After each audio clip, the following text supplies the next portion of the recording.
On the one hand, it's very pleasant to see quite familiar faces over here. And but I was hoping that we would come together for a different reason. As I mentioned, unfortunately, Klal Yisrael are very much still strongly need the Yeshua's min Hashemayim, and when we say the davening in Ma'ariv, Shomer Amo Yisrael Load, really extra emphasis should be said when we get to those words that Kadosh Baruch Hu should really hold the right hand and continue as it was, has preserved us to this time, and continuously there should be the minimized idea, the idea of various casualties and so on and so forth in Klal Yisrael. Let me just say the following regarding the kinus of people getting together here today. That it's a wonderful thing to see people coming together. And the truth is that the Novi Malachi says, Oz nidbru yirei Hashem. When Yidden come together to talk about Yerushalayim, to talk about Tshuva, it's a fascinating thing. Oz nidbru yirei Hashem mishel rayehu. When people come, basically, we talk our hearts out, we talk and we bring out our panemius, we express our feelings.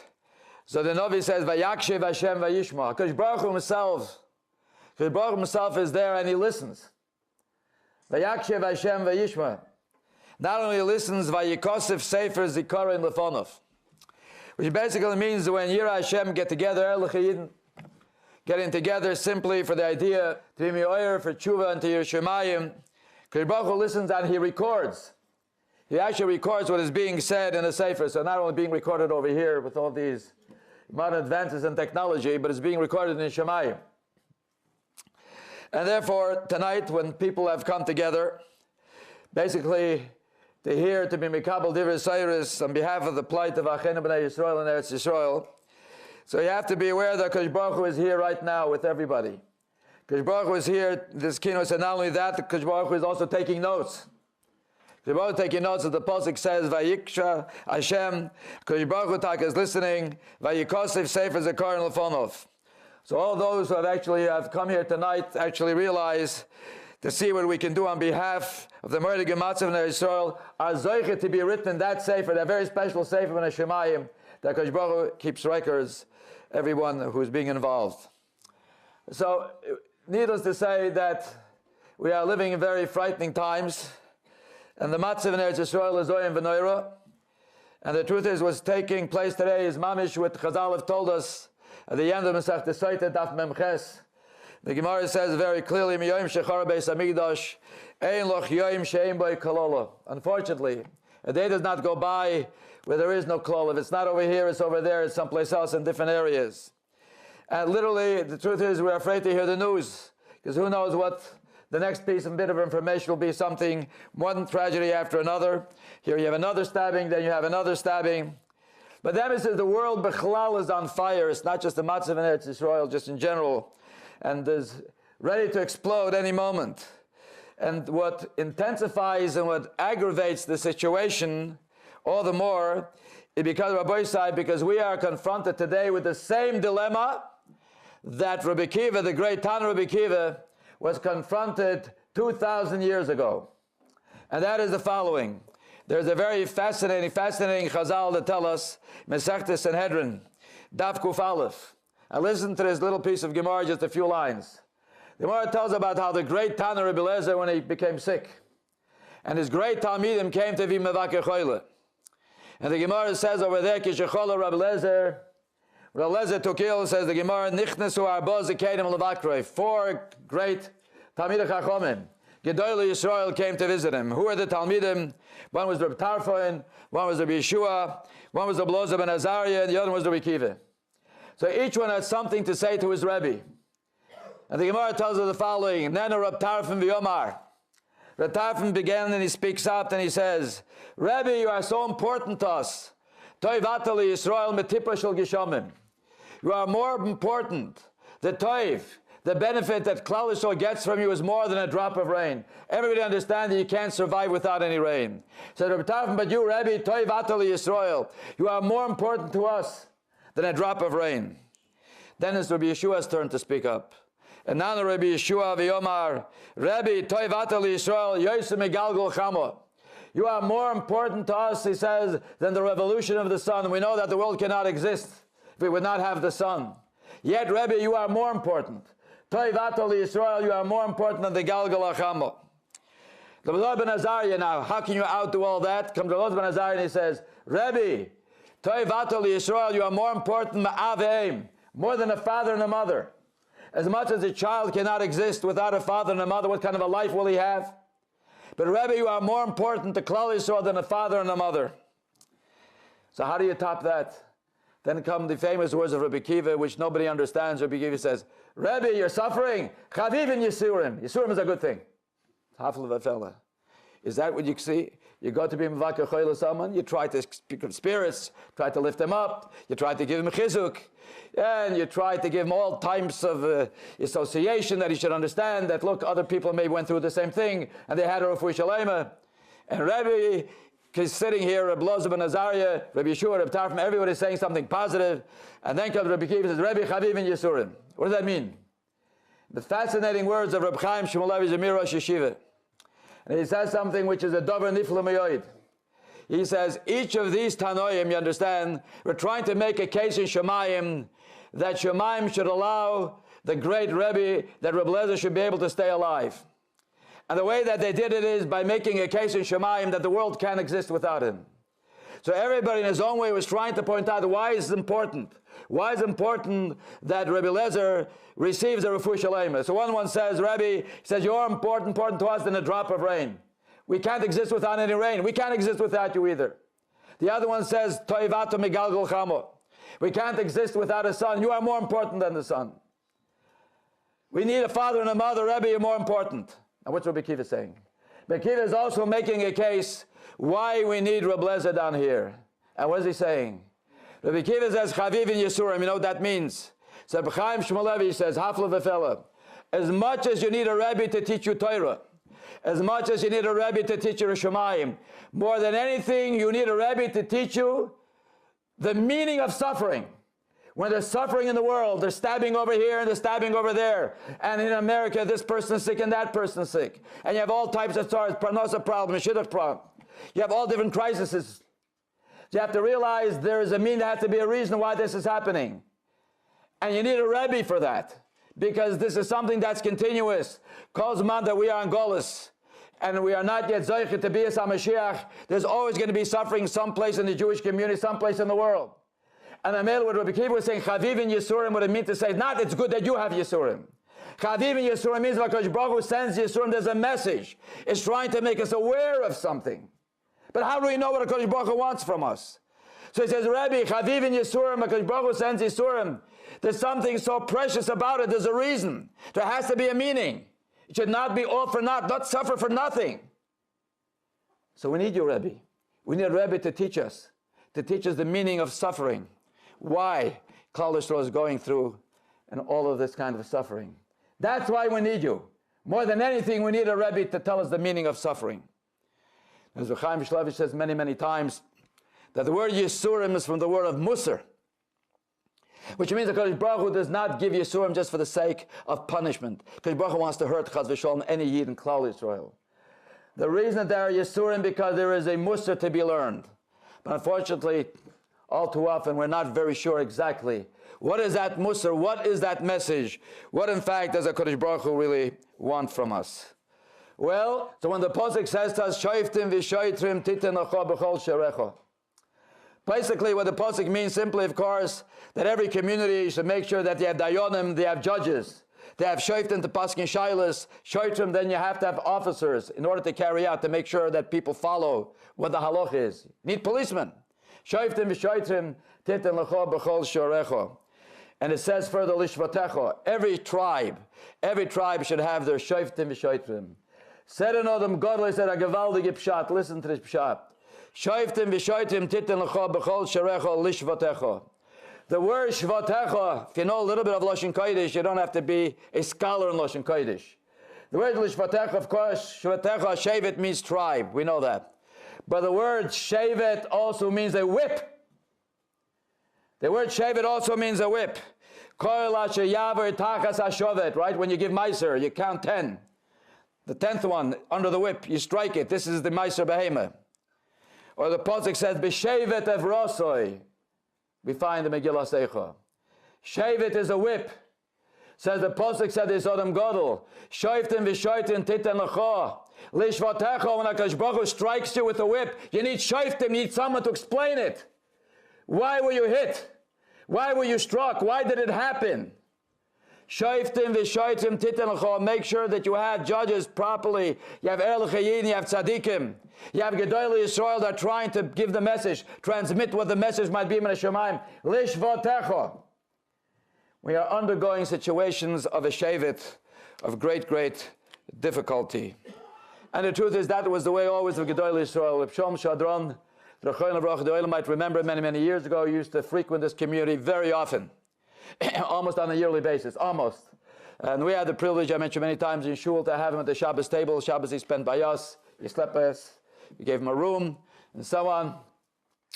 And we would hear from many personal things. Of course, there's so many tapes and so many droshes. But ain't a daima, you know, when you hear from himself. Shalom used to say, of course, of the many Balamusar that was his Rabbeim, and he, by the way, published the Sfarim of his great Rabbeim, Rabbi Oelbaum, or Rabbi Chasman, and so on and so forth. He brought the Torah to the masses, the Torah of these great Balamusar, the masters of Musar. So he says that once they saw that the Mashgiach, Rabbi Oelbaum, they saw that when he was coming to Yeshivas Kamenetz, he came to visit Yeshivas Kamenetz, so when he's going up the stairs, he fell, he slipped. And Mamela, he remained sitting on the step. So people right away came very, very, very quickly. So they came to ask him, he says, Rebbe, do you feel okay? Are you okay? Are you all right? The great Mashgiach, he slipped, he fell. He's sitting on the step, he's not getting up. So he says, yeah. No, I feel perfectly. Fine, everything is fine. So he said to him, then why aren't you getting up on your feet if you feel fine? So he says, I'm sitting and contemplating why it happened. Why it happened. Yisurim is from the Lashon of Musar. There's a message. Because Baruch Hu wants something. And the Bela Pian, if he slipped, he didn't just get up. He was okay, Baruch Hashem, at that time. But he continued to sit. The reason he continued to sit, to figure out, before he gets up, he wants to know, why did it happen? Why did I fall? What does the Kadosh Baruch Hu want from me? There has to be a message. Truth is, there was a woman in Eretz Yisrael who gave birth to a child, which was a handicapped child. Handicapped child. And you can imagine that the surrounding all the family members took it very hard, very difficult. And this is very only natural. Her parents took it very difficult. If a new Einikel was born, the simcha was blunted by the fact that unfortunately they saw that the child was a handicapped child. And the immediate family around, all of them, they took it quite difficult. And she kept saying, the woman, the mother of the child who gave birth, she says, I know why it happened. I know why it happened. She said, I know why it happened. Turns out that this mother of this child, she was what they call in Israel a ganenet. She was a kindergarten teacher. And of course, people trying to get their child in. A particular day, a mother comes with a handicapped child. And she wants to register the child in the kindergarten. And this woman who is the kindergarten teacher says, I cannot accept your child. And the mother pleaded and said, I need a place for my child. Says, I'm a working mother. I cannot be with him. I can't stay with him. I need a place. Please take him. She pleaded. She begged. And she said, B'shum oifim, I will not. I can't accept this handicapped child. So he said, now I see how Kadosh Baruch Hu paid me back. Kadosh Baruch Hu paid me back for the fact that I refused to accept in my kindergarten this handicapped child. In order that I should understand it, I should also feel the pain of a mother. I should also feel the same pain of a mother, what it means to have a handicapped child. And maybe next time I'll understand a little better. And the idea is to try to avoid it, shouldn't have to come to a situation. But here somehow it seems very clear what the message was. Only she would know what happened because she was part of that experience. She understood the lishvatecha. She understood what the shevet, this whip, the fact that she was stricken with this particular situation or stricken, she understood the shoftim v'shoitrim. What is the message to shofet, to judge what happened over here, to understand and to take the message. And the lesson, of course, is that HaKadosh Baruch Hu works midah keneged midah. You might remember also in Queens, also the famous Maggid used to come along also, Rabbi Yankel Galinsky used to come. We had him once speaking by Shalashudas.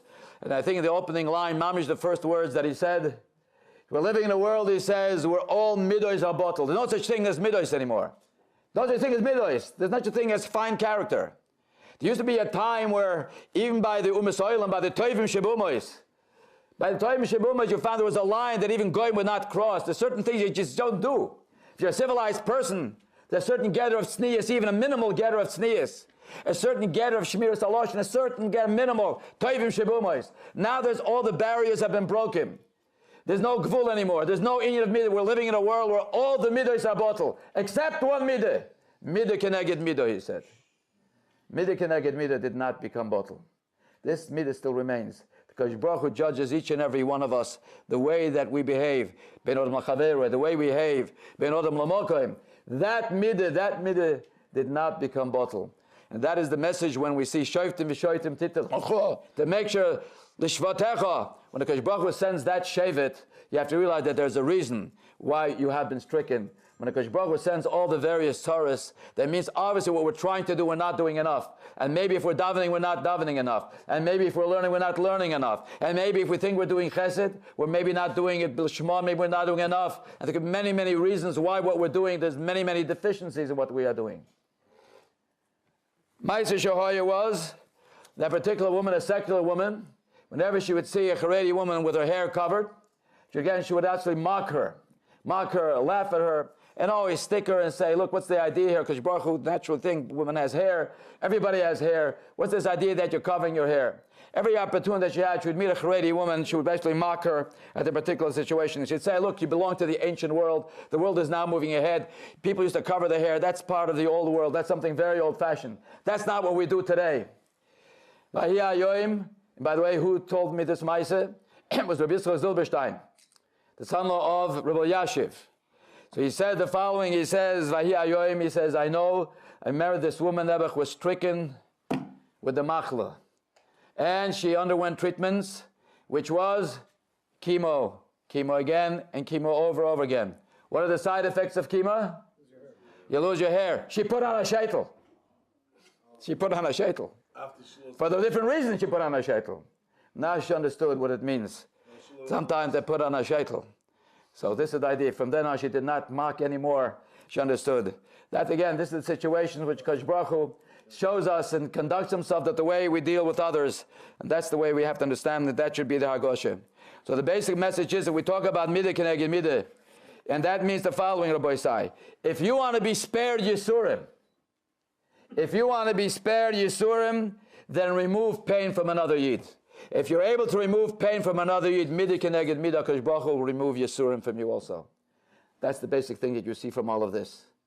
If you want the Kodesh Baruch Hu to be mafkir Yisurim from your life, try to remove the pain from another Yid. If you're able to remove the pain from another Yid, then midah keneged midah, Kodesh Baruch Hu will also remove the pain regarding yourself.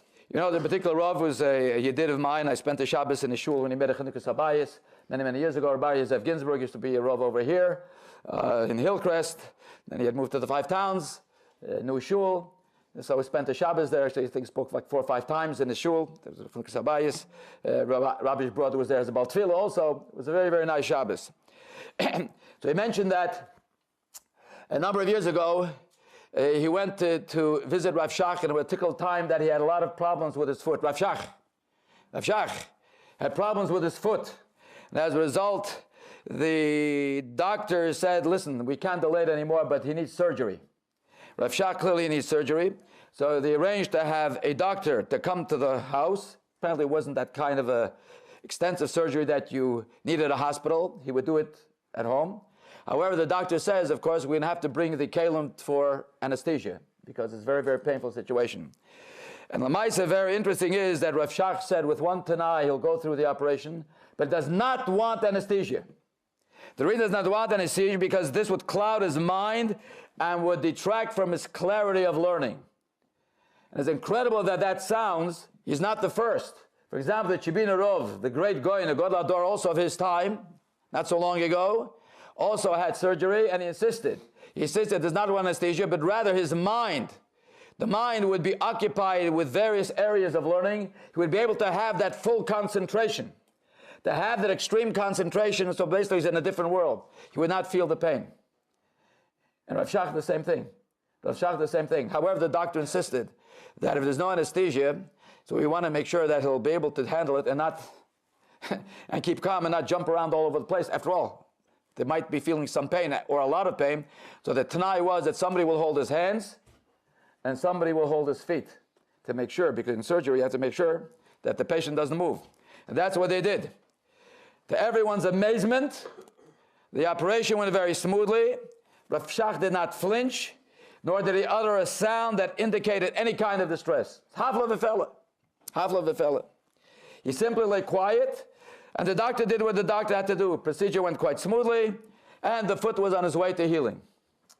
So he mentioned, Bar Yosef mentioned, that a few months later, he says, he happened to be in Eretz Yisrael. He said he visited Rav Shach again, and at that time, he says, someone entered the room to relate some important information in the news. What was information? The information was there was a terrible accident involving an IDF helicopter, and several soldiers died in the crash. So he says, immediately on hearing the news, he says, Rav Shach's face dissolved into expression of grief, and he began to shed tears, endless tears. He cried over the loss of life and the plight of the orphans as a result of that. And what about the almonas that the accidents would bring? And Mamish, he looked at him, his heart seemed to burst with pain.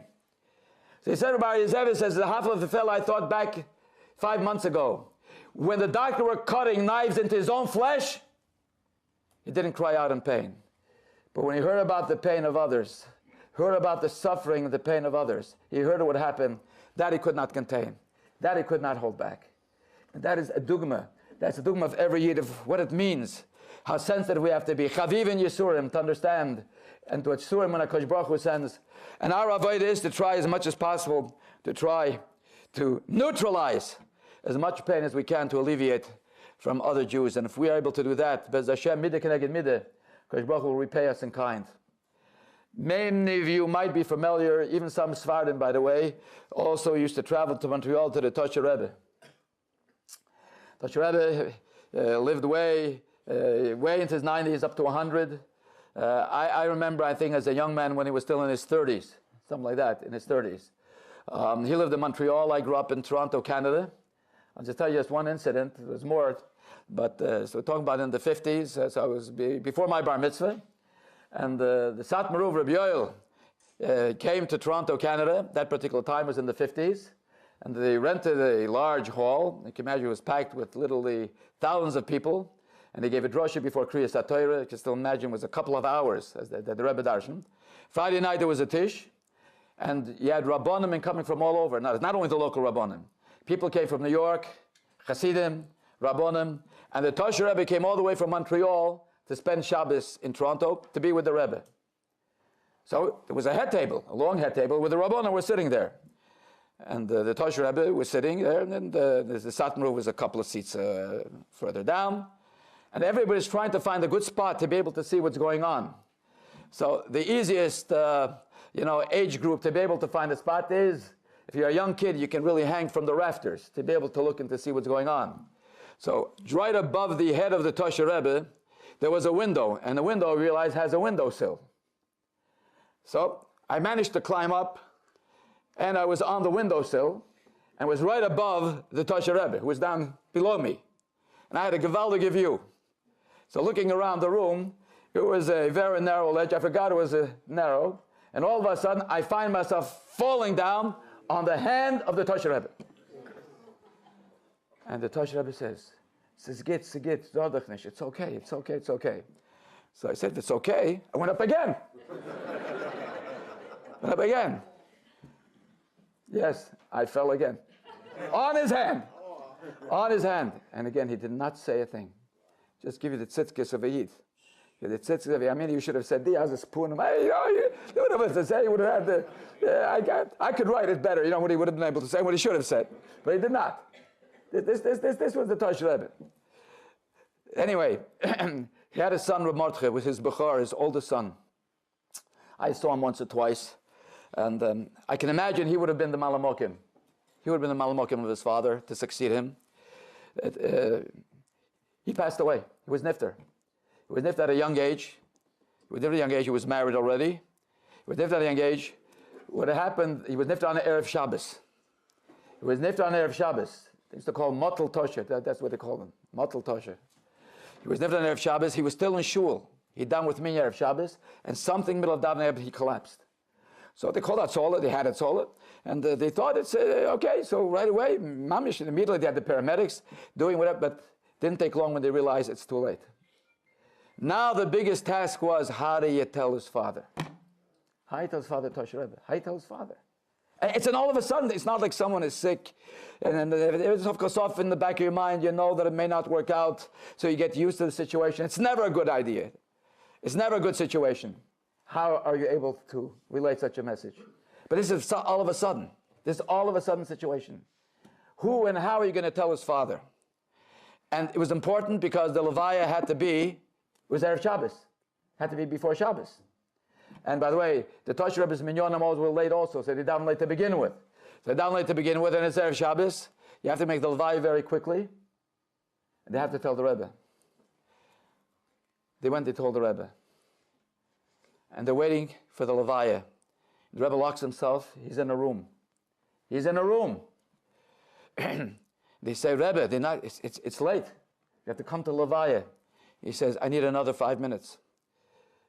They waited 5 minutes, he still didn't come out. Again, they knocked on the door, he said, no, I need another 5 minutes. I need another 5 minutes. They didn't realize what happened. I want to tell you what happened. And this Maaseh was repeated by many. He was busy on the phone dealing with the Shalom Bayis problem. He was dealing with a Shalom Bayis problem where the wife wanted to leave the husband. He was trying to do whatever possible to try to convince him at least to give it another try. It didn't go. She was not maskim. I can't go back to him. And Rebbe, being the Rebbe that he was, always tried to enforce Shalom, to try to promote Shalom Bayis. So finally he says to the wife, I have a Levaya to go to.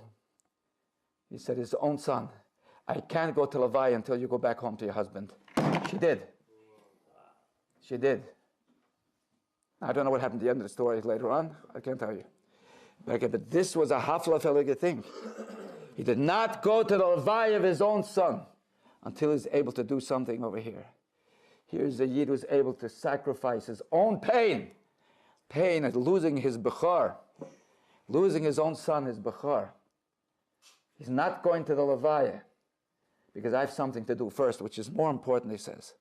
I have to see to patch up this problem of Shalom Bayis. It's a hafla v'feledik situation. So I have to tell you is as following. So Avada and Avada, many years ago, quite a few times, the Gaivid in Yerushalayim, Reb Tuvia Weiss, who is the Gaivid, the Rov of the Eid Achredis in Yerushalayim, he's the Gaivid, and the Rosh Bezin is Reb Moshe Sternbuch. You have the Gedolei Yisrael, right there. So I went to visit Reb Tuvia Weiss, who was the Gaivid of Yerushalayim, and I remember telling him over a word from the Rebbe Rabbinim of Pshischa. We say in the davening, Rabbi Isai, we say in the davening as following, the Halalukas every day. We talk about what Hashem, all the chesed Hashem does. We say Hashem matir asurim. Because Baruch Hu unties those that are bound. If someone is imprisoned, Baruch Hu sees they should let him out. If a person is bound and chained for some reason, because Baruch Hu unties the chains. Hashem matir asurim. Hashem unties those that are bound. Hashem poikeach ivrim, we say. Because Baruch Hu gives light to the blind. Hashem poikeach ivrim. Hashem oyev tzadikim. Hashem zoikif kifufim. Those people who are bent over. Those people who are crouched. People who are down. Because Baruch Hu allows them to stand upright. He gives them chizik. He strengthens them. Hashem shomer is gerim. Because Baruch Hu protects the gerim. Yosem v'almona yoided. Because Baruch Hu gives chizik to the Yosem v'almona. Rabbi Isai talks about the blind. It talks about the lame. It talks about the gerim. It talks about almona. Where does Hashem oyev tzadikim? Where were the tzadikim fablonjit with the Yesoim and with the almonas, Rabbi said, with the blind and the lame? Where did the tzadikim? Hashem oyev tzadikim. Where did the tzadikim come in here? Where's Hashem oyev tzadikim? You're dealing with gerim, you're dealing with blind, matir asurim, zoikif kifufim, yosam v'amona yoidei. Hashem oyev tzadikim. Where's oyev tzadikim? So the Rebbe Rabbinim said, Hashem oyev tzadikim. The Rebbe Shem atlip tzadikim. You love tzadikim. You know what kind of tzadikim? The tzadikim that are fablonjed, that are mixed with the gerim and with the blind, and with the yisoyim and with the almonas. Those tzaddikim, Hashem ohev tzaddikim, those tzaddikim that are all mixed in with all of these. Those are the kind of tzaddikim that Hashem loves. Those tzaddikim that care, have a little more room in their heart for somebody else as well. That's Hashem ohev tzaddikim. Those are the kind of tzaddikim.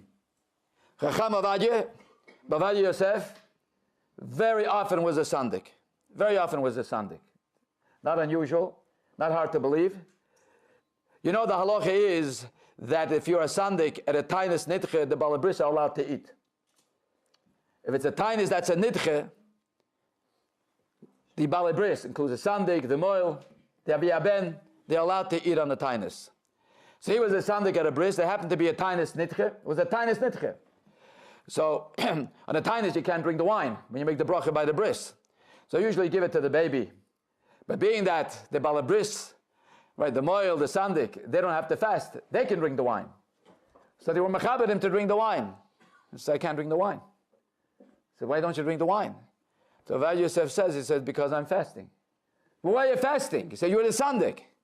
If you're the sandik, it's a tainis nitche, you're allowed to eat. He says, how can I eat? Everybody's fasting. On what? I have to be mishtatev in the tzoras haklal, the tzor of the tzibur.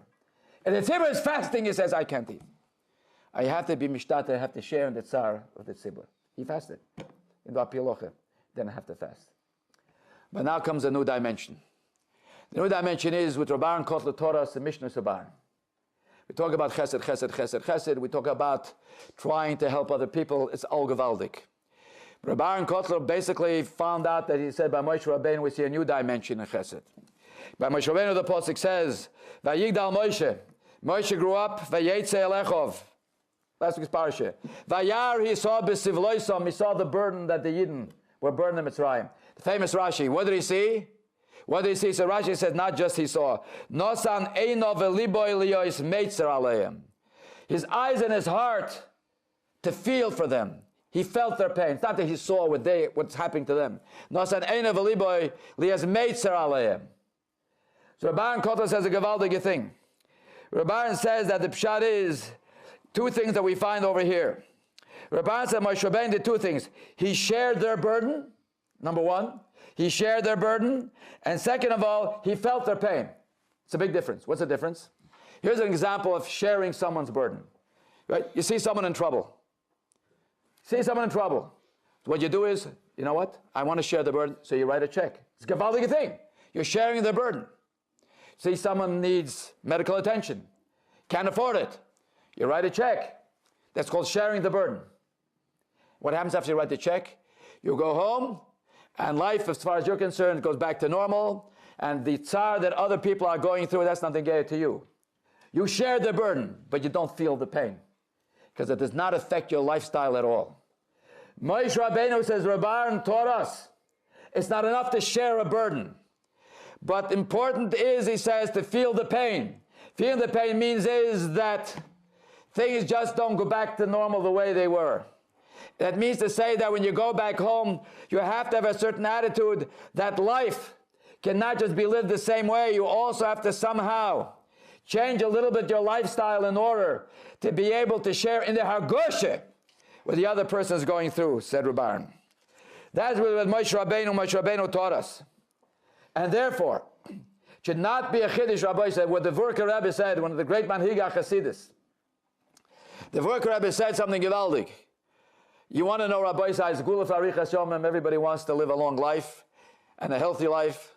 Well, so the Gemara Megillah Daf Chav Chesed that they asked Reb Zera, Bameh Harachta Yomim, what was the schus that you were marich Yomim? So Reb Zera says the following, and it's incredible what he said. The Pasha doesn't make sense. You know why I was zeicher to be marich Yomim? You know what a gewaldige thing I do? You know the gewaldige thing is that I'm noyeg. You know how I behave? Miyomai, he says, lo isasti bit kolas chaveri. I never rejoiced at my friend's misfortune. In other words, when I saw my friend was down, I never rejoiced. That's a schus, that's a big deal. Is that a big deal when your friend is down that you shouldn't be happy about it? How lowly can you get if you should be happy? How low a person would you be that when you see that somebody is suffering, that you don't have to rejoice? That's a godless. Miyomai lo isasti, I never rejoiced bit kolas chaveri. In that chus was zoich varichas yomim. Mele, you don't help a person, but to rejoice. How low a person would rejoice, would be happy when he sees that somebody has a misfortune, and he takes that as a chus. The Vorker Rebbe says that's not what it means. Any average person who has a little heart would not be happy. He's going to rejoice at somebody's misfortune. That's not what he meant. What I meant is something else. Many times, Rabbi say, you have a good occasion, you have a legal occasion, and you have a legitimate reason to rejoice. You're making a bris. Make a bris. Avade. It's a gewaldige reason. Gewaldige reason to be besimcha. You're making a bar mitzvah. It's a gewaldige reason to be besimcha. Making a pidyon haben. Making a chasana. It's a gewaldige reason. Legitimate reason to be besimcha. Let's imagine you're making a bar mitzvah. And you're gewaldig happy, you're waiting for the day, Baruch Hashem, to see how your child is becoming bar mitzvah. But you find out that a good, close friend of yours, Nebuch, is going through hard times. Mamish, he has to declare bankruptcy. A Baal Madrege says the following: if my friend is suffering, I can't rejoice with my simcha. My bar mitzvah cannot be besimcha. Yes, of course, the bar mitzvah boy doesn't have to suffer. We're going to go through the motions. We're going to do everything. But I cannot fully be besimcha. If my friend is suffering, then it affects my own simcha, my own life. Meyomai lo isasti, I never was besimcha in my simcha. But kolas chaveri, where my chaver had misfortune. That's a madrege. That's a madrege, is that if somebody else is suffering, then you cannot enjoy even your own life, your own legitimate simcha, that you deserve to be besimcha. That is the idea, Rabbi said. That is the feeling. But Rabbi Kotler Besik is saying, it's not enough to share the burden. You write a check, but your life is not affected at all. Somehow it should affect your life as well. You should feel the pain of the other person. And I think that if we are able to basically come a little bit to Madrega, when we hear what's happening there at Israel, you hear the news, then you close the radio, and you go back and you finish your breakfast, right? That's the usual situation. That's what happens. If we could find in our heart to generate a little of Madrega, to be mishtatev in the tzar of others, you know what you gain? Kosh Baruch will remove the tzar of Eretz Yisrael also. Let me tell you how Kosh Baruch works. The famous Vart of Sos Salanter. We can conclude with this soon.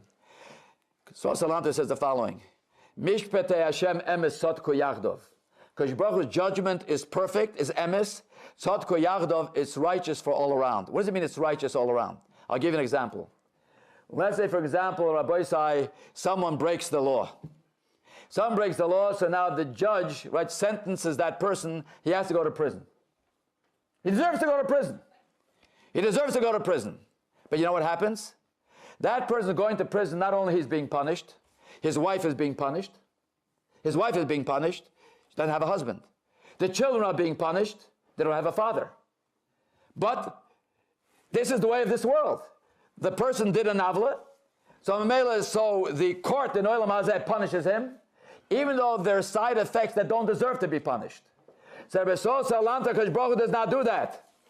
If a person deserves to be punished, but by punishing him, the surrounded Kroivim will suffer needlessly, Kosh Baruch removes the tzar from him also. Mishpet Hashem emes sotku yardov. Everybody, the side effects from all the side suffering, that's also righteous. We don't know why. But when something happens, a tragedy in a family, right? And memela, there are others around, could be parents, could be fathers, could be mothers, so many different, others are suffering as a result. If there wouldn't be a reason that they also should suffer, if they should not have a need to suffer, Kosh Baruch Hu would not cause the one who deserves to suffer either. Even if one deserves to suffer, but if it would cause unnecessary suffering for others, Kosh Baruch Hu removes it from also. The mitzvah of Lavoya, there's a mitzvah that you should escort somebody, Daled Amos. Somebody leaves the house. Why is it such a big mitzvah to be malavis someone? From Moshe Sternbuch says in Sefer Tam V'das, because when you're malavis someone, you connect with that person. When you connect with that person, it's a zgula that person should arrive safely. Why? Because if something happens to that person, being that you connected with him, you're also going to have tsar. And if you don't deserve tsar, Kosh Baruch Hu will remove the tsar from that other person as well. I don't know the cheshm why in Eretz Yisrael this is happening. Only Kosh Baruch Hu knows. But Baruch Hashem here in Chutz La'aretz, Halavai should stay that way. But if we would have this tsar and the pain of what's going on in Israel, and if we don't deserve that tsar, Kodesh Baruch will have to remove the tsar from Achenu B'nai Israel as well. That is what's to be gained. That's the Moyer Chazaq that is to be gained. So therefore, to do chesed with your hands, Rabbi Isai, is a gewaldige Chazaq. However, Kodesh Baruch Hu wants you to do chesed with your heart. He wants your heart also to feel the pain. So maybe when we go home, Rabbi Isai, so maybe we should deny just a little bit of pleasure, maybe just deny a little pleasure.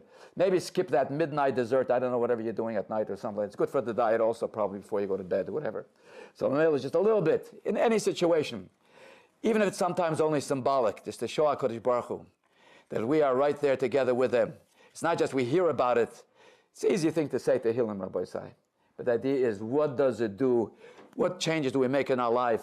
Do we really, is there a Hashem in our daily behavior or the situation, in fact, that is happening? So I conclude just with one thing. I say the following. When we look out in the world and we see the tzaras that is happening, let us remember, Rabbi Isai, in the davening we say, HaMechase Shemayim Be'ovim. HaKadosh Baruch Hu, Rabbi Isai, covers the sky with clouds. What does it say after that? HaMechase Shemayim Be'ovim. HaKadosh Baruch Hu covers the sky with clouds. What's after that? HaMeichin Le'oretz Motor. HaKadosh Baruch Hu prepares the rain for the earth. So the Mashgiach, Reb Don Segal once said, you know what's being said in that posik? Listen what that posik says. Mashgiach said, when one sees dark, you see ominous clouds, everything looks bleak. But immediately after the clouds comes the biggest bracha of all, comes rain, Gishmei bracha. It's a lesson in life. When you see clouds in your life, you see darkness, realize that this is achana for much more greater and better things. HaMechase Shemayim Be'ovim, when HaKadosh Baruch Hu covers the sky with clouds, it's for a purpose, for a positive purpose. The purpose is HaMeichin Le'oretz Motor. HaKadosh Baruch Hu is preparing. He's preparing motor to bring rain. And HaNoisen Shelek Atzomer. Let us tell you this, Rabbi Isai. HaKadosh Baruch Hu, we don't have snow anymore over here. I don't know, it's way too soon. Let's say HaNoisen Shelek Atzomer. HaKadosh Baruch Hu gives Shelek like wool. Wool is white, right? Flakes of wool. What's the moshel? What does that mean? We say in the davening, in the Halalukas, HaNoisen Shelek Atzomer. HaKadosh Baruch Hu gives snow, Katzomer, like wool. What does it mean? So the Gadol said a gewaldige pshat. Shelek, Rabbi Isai, is cold. It's extremely cold if you don't have a coat to cover yourself and to keep yourself warm. Guess what? HaNoisen Shelek. Because Baruch Hu only gives as much snow, Katzomer, as much wool you have to keep yourself warm. Because Baruch Hu makes sure that you are able to insulate yourself. You're able to be soivel to withstand. No matter what tzaras you're going through, you're going to prevail. Because Baruch Hu only gives just as much as you can handle. It appears sometimes you can't handle it. But HaNoisen Shelek, he only gives as much snow, Katzomer, as wool you have. The more wool you have, there'll be more snow. The less wool you have, there'll be less snow. That's how Kodesh Baruch Hu operates. And therefore, we take a look, the world looks for many, many ways to destroy us, either through assimilation or through annihilation. Assimilation means they try to befriend us, and we blend into the culture. That's all that's destroying us spiritually. If it's not through assimilation, then it's annihilation. Stabbing here and stabbing over there. But the Rebbeinu Shalom Rabbi Isai guarantees, and that's the Ratzon Hashem, that he will never succeed. We possess a certain resiliency that Kodesh Baruch Hu gives all of us, that no matter what happens, we survive. Vayachloish Yeshua es Amalek. How? Lefi Chorev. What did Rabbi Yosef Tzidushinsky say? Was the guy with the Rishalayim, the Malamokim of Rabbi Yosef Chaim Zonenfeld. You know what the Cherev of Yeshua was? Lefi Chorev is the mouth. We open and stand before HaKadosh Baruch Hu, we are mispalel. Vayachloish Yeshua es Amalek lefi Chorev. The peh was the Chorev. Rabbi said, that is the sword. That is the koich of the Jewish people. It is the peh. And Mamela, therefore, when David HaMelech says, Va'ani tefillah, what does Va'ani tefillah mean? Tehillim Kuftes? Many different perushim, Ayin Rashi, Radak, Ibn Ezra. But I think it means something else. Va'ani tefillah. David HaMelech says, I want to behave in a way, Va'ani tefillah, that people should daven, they want to be like me. I want to be a dugma. I want to be the source of other people's prayers. Make sure that you behave, you conduct yourself in a way that other people will daven, halavai, I should be like him. Halavai, I should have a child like him. Va'ani tefillah. And that's really the way that Yidden are observed all over the world. All over the world, how a Yid walks, how he behaves, how he deals in business. People are watching constantly. Rabbi says, so we understand that